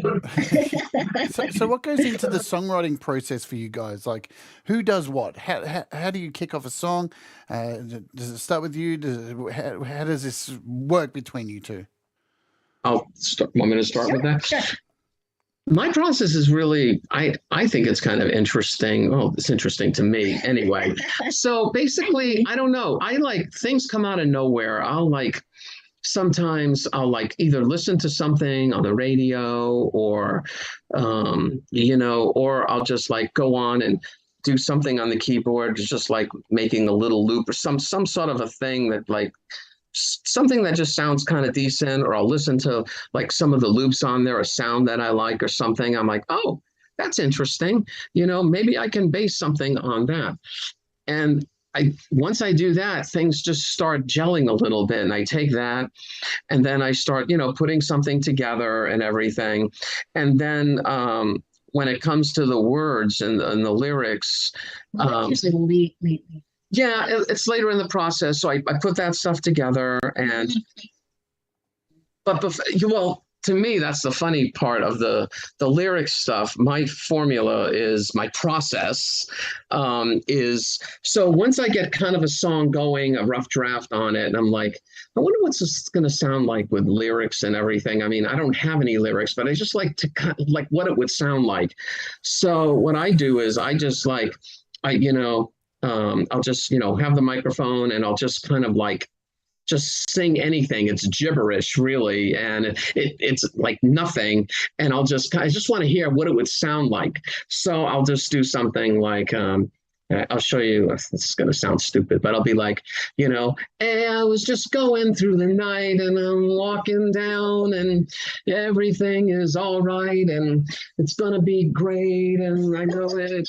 And oh yeah, it's going to be, and it's all right. It's all right. And then hopefully it sounds a little better, but it's I could do it a few different times and stuff, nothing to do with the lyrics. And I was like, oh, I like how I sang it this way, sang it that way. Then I start thinking about the lyrics, and then Jenny gets in on it too.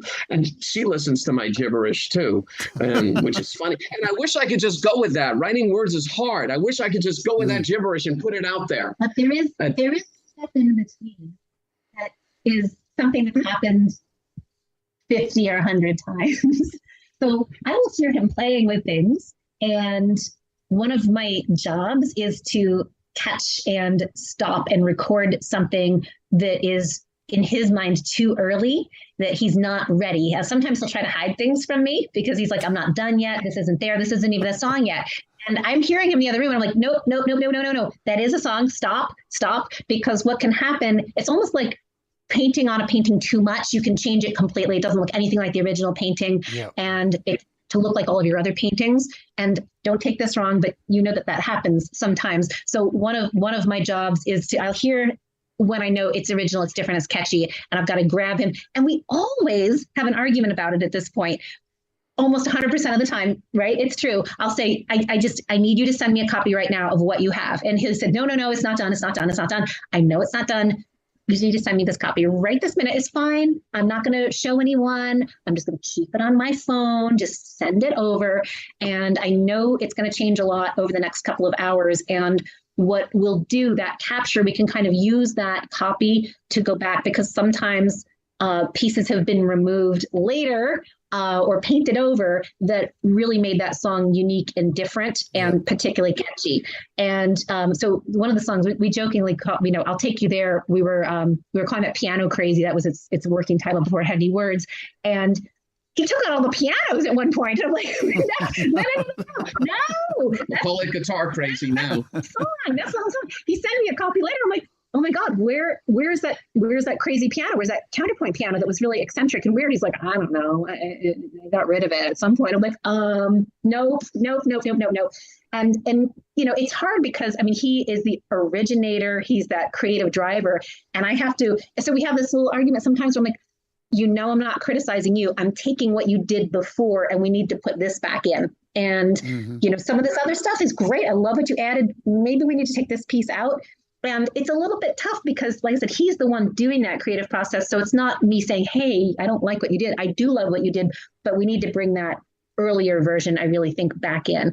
And because you've been working on it for so many hours, you've listened to it. I think sometimes you're hearing something that's not in the song anymore, but it's in your head. So you think it's there, but it's been removed. You know what I mean? It's sort of excellent. So in the end, sometimes he's a little bit resistant to that, and then he will step away from it, and then he'll go back and listen, and he'll say, "Oh yeah, no, you're right. That actually, yeah, that actually always happens. Yeah, it actually always happens." I think we all need a Jenny now. I'm sure everybody in the chat agrees. I'm going to play something here just for a second because people forget that we live in a mobile age now, and there's a lot of people out there who still have this fantasy in their head that people need to go to a recording studio and record stuff. And this video is actually on your channel, and let me just play it here. Hi, this is Ron and Jenny at So Wolfestone Studio. this is you One of the many mobile recording studios. vocals We in a are car. Wells, Maine, southern Let's play New this. Jersey. We also record in Portsmouth, New Hampshire at times, and also in the Florida Keys. Let's make this We're full at the screen. Mobile studio here. We can go anywhere we want, but we're here right now. And I'm excited. My because favorite we're line, doing which makes no a song. sense. Just finished the lyrics. I'm talking moments ago. I ran into the mobile location over here and put the setup together, which I'll show you in a second how that works. And Look we're at the ready to mic go. hanging down. It's so What do we cute. have here for a setup, Ron? Okay, nothing fancy, but we have a new condenser microphone, which was suggested by Pete Johns from Your Studio Live, and have it hooked up with the cord, and Hanging from the visor in the car. that's right, ingenuity, right? Absolutely. Next thing we have is the cord attaches to this iRig over here, and then this cord here attaches to the iPhone or the iPad, whatever you have to work with. And then you could work all your Too funny. volume and gain and all that type of stuff on here. And then you just Oh put my the God. headphones on and ready to rock and roll. And you can hear we have a little Okay, background I noise. can't hear you. Yes, we have a bit of background noise, and that's one of the challenges of the mobile studio. But That's why we shut the windows. we shut the windows, and sometimes we have a couple of takes. Exactly. Usually the So neighbors are once quiet. again, we're doing a song which was written by Tremor Bear, and I'm real excited about this. Like I said, we just finished this one, ran into here, and I think we're ready to rock and roll. Let's do this. All right, here we go. 1, 2, 3, 4.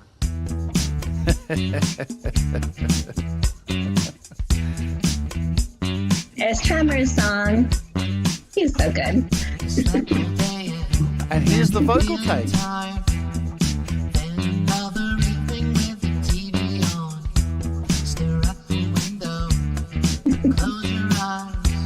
It's hard when you're healing from a broken heart. Don't believe the things you tell yourself.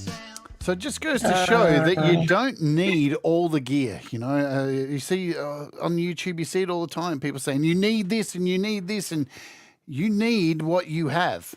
It's a very important thing to remember, and you can create amazing sounding stuff. I mean, you know, you would never have even guessed that was recorded in a car. Absolutely. I thought the most important thing about that is that I could be educational. Like, make sure you put your headphones on. Technical stuff. Oh boy. The original Wolfestone Studio was actually in the basement of a house that we were living in that was this stone basement, and the name was kind of a joke. We were just sort of kidding around and saying, "Oh, Ron's going down to the studio. It's the Wolfestone Studio." But yeah, the car, the basement, sometime where else? You've been all over the place. Anywhere. Mostly the car, though. Quite a few takes in the car. That's a pretty common place to record. Pretty good. I get obsessed wherever I am. If Jen's going on an errand or something, I'm in the car. I'm like, yeah, I'm not going in the store. I'll see it, and I'll start putting it together. And like an hour later, I'm like, oh, look at this. We got a song. Thomas just asked a question. Thomas just asked, do you record in the car mainly for sound quality, acoustics, or because you're traveling a lot? Both, actually. All the above, right? Both. Yeah. We are where we are most of the time. There's not really good acoustics anywhere, and we have our dogs and they're barking all over the place, and sometimes I got great takes and I'm here and I was like, oh, what the hell, I didn't even hear it till later on. So, you know, it's quiet and it's just, you know, and then I can sing and not have anybody hear me, and I can sound like an idiot and nobody knows until it maybe sounds pretty good. So, you know. So we've just got under 13 minutes to go. So, I mean, time flies. So I'm going to kind of rush through this.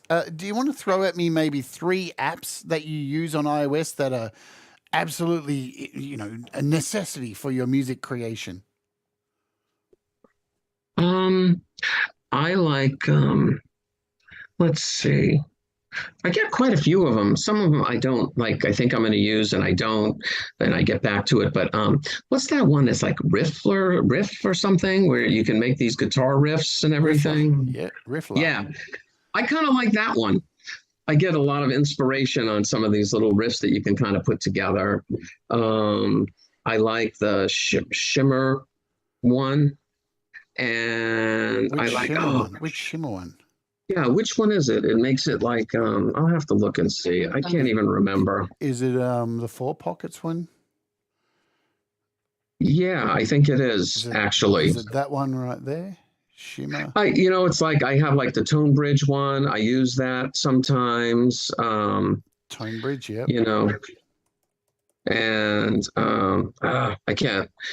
Oh, I like use like the audio share. I know that's not like right into the music. No, but that's a very important one. That's a big one.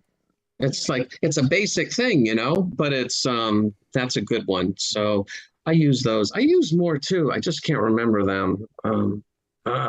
Got me on the spot. I'll have to get back to you. No, that's all right. A few of them's really good. Riffler's great. Shimmer reverbs are fantastic. Audio share is a necessity if you're on iOS. It absolutely is a necessity. And it's a few bucks. It's ridiculous for how much. I mean, I use that thing every single day. And you think back, it's like, oh my God, I think it cost me like $4. Are you kidding me? We certainly live in. It's amazing. Yeah, we live in amazing times, you know.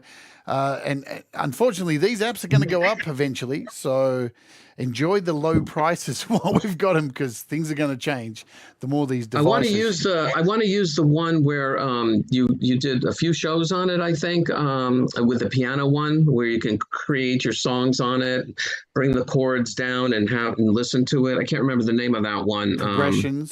Progressions. Yeah, from 4 Pockets. Yeah. Yeah, that one sounds really cool. I'm going to try over Songtember. I was only going to do 1 song this year, but I'm actually doing 2 now. And I'm going to try and make an entire song using that, and then generate all of the art using AI. So it'll all be generated through AI. So I think that'll be interesting. And it means I have to Totally. do less work. And that's always a plus. Totally. More time to do this silly little show. All right. So I'm going to hit you with the last question I hit everybody with. And then we'll talk about the last song and just all that kind of stuff. So if somebody was considering becoming creative, when would you suggest be the time that they start? When? Now. Boom. I agree. I'm sure a lot of people say that too, but it is true. You know, if with all the technical stuff that's available and everything, you know, do it for yourself. You don't have to put anything out there if you don't want to. For a long time, I would never put anything out there. But as a matter of fact, all the stuff that I do, still to this day, I just want to be able to enjoy it. I mean, and it's like there must be tons of people out there who could actually, do this type of thing. You know, they can find their way on it, with the GarageBand or the other, DAWs and everything that you could do. If I can do it, a lot of people can do it, I think. So, just get it out there. When I mean get it out there, do it. Just do the thing. If you want to get it out there, that's fine. If you don't want to get it out there and just put your headphones on and listen to it, that's great. I do that. Yes, in the words. Watch out, someone might be listening, like your wife, and then who knows what's you're gonna get pushed. She pushes me too hard. He wouldn't put anything online. I could not get him to share anything for the first couple of years on YouTube, or there was a local it was sort of like a competition. It was called the RPM Challenge in Portsmouth, and that was the first time you actually were sharing things with the public. And I don't know, you were nervous about it. He said, people don't want to listen to my stuff. And I was like, no, it's really good. You need to be sharing this. As my local GP says to me, it's better out than in. So that's how I look at music. That's great. Just like holding a pee. Anyway, what a way to end, as always. Exactly. I'm just trash. I always have to end on a weird note. But that's what I was thinking too. I want to first thank you both for coming on and spending some time with me, and I want to thank you also for entrusting me with your fabulous music to be able to contribute to it, because it's really been a journey, even in the last couple of months, as you've become a part of the Patreon and getting to know you guys even more. Like yesterday, we had a 3-hour chat, probably longer than 3 hours, and it felt like it was only like an hour. It just, it's so easy to talk to you. You're such wonderful people, and I see everybody in the chat agrees. So this has been a fantastic interview. So thank you for your time. Thank you for your wonderful music. And guys, all the links to their stuff is all in the description. So if you haven't subbed up and all that kind of stuff, go and do so. Go and grab their music. And you know what? I hear a birdie whispering in my ear that you're going to release an album soon. Is this true? This is in process. Once I learn how to do that, I'm going to do that. Now, yes, we're going to do that. I'm kind of excited about it, but nervous about it at the same time. So it's exciting. Yeah, this fall we'll get it done and everything, and it'll be, I think it'll be good. So maybe we can do this as a song timber. We'll do an album timber or something. Album timber. So album timber. The last song I'm going to play here involves someone else, because it's just not you two a lot of the time. There's some other people who are quite heavily invested in your music. Do you want to tell us who those people are and how much they mean to you with creating music? Because I'm going to finish with The Rhythm of Love today, and Andy's on there. I'm so glad you mentioned that, because I think that has been the next level that we've taken, where I never collaborated with anybody, and, using a lot of the GarageBand instruments and everything, it's okay sometimes, but, having that, a real bass or, guitar or, whatever, all that type of stuff. Wow. It's such a difference. So, I asked like Andy Dion, guitarist, who, Hugh Caldwell, does guitar, Tremor Bear, Michael, AKA ZZ Land. So anyway, collaborating has gotten me really excited, because I was Lori, that's right.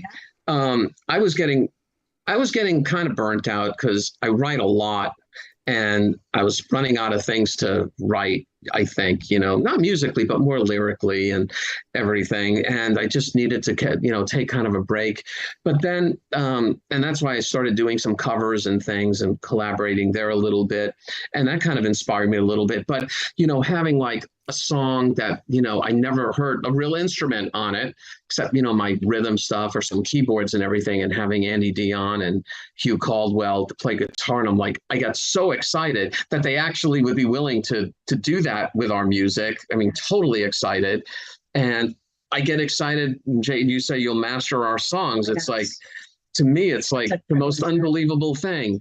And now I'm real excited about doing more stuff and having, more collaborations and everything like that. And more than just guitar, getting together with someone who can really do some good keyboards and drums and all that good stuff. And just Leela's going to be working on something soon. Hey, Leela. Yeah. No pressure. So that really got me excited again about doing this. I think it takes it to another level. And yeah. So who else was that? Missing anybody else? Tremor Bear, we did one. Yep. You heard a little bit of that one too. Well, that's another thing that I like to do. I was getting kind of antsy because I'm like, the words, once I get into it, I can get it going pretty well. It's just like, what do I want to do on this song when it comes to lyrics? But finally, I started listening to a lot of people who just do not just instrumentals. They do instrumentals and they're not, singing on it or anything. And I go, hey, that's catchy. I think I can do that. Let me see if I can do that. And I'll, get in contact. Can I do your song? Do you mind? And they're like, yeah, sure. No problem. Put it together. I'm like, this is cool. I don't have to write the music to this. I can put lyrics on it, sing it, and it's a different genre usually. It's something different than I would do. And it's like, I love that too. Anyway, long answer to a short question. That's perfect. Thank you so much. We've got to go because Pete's up next. We're going to play this song.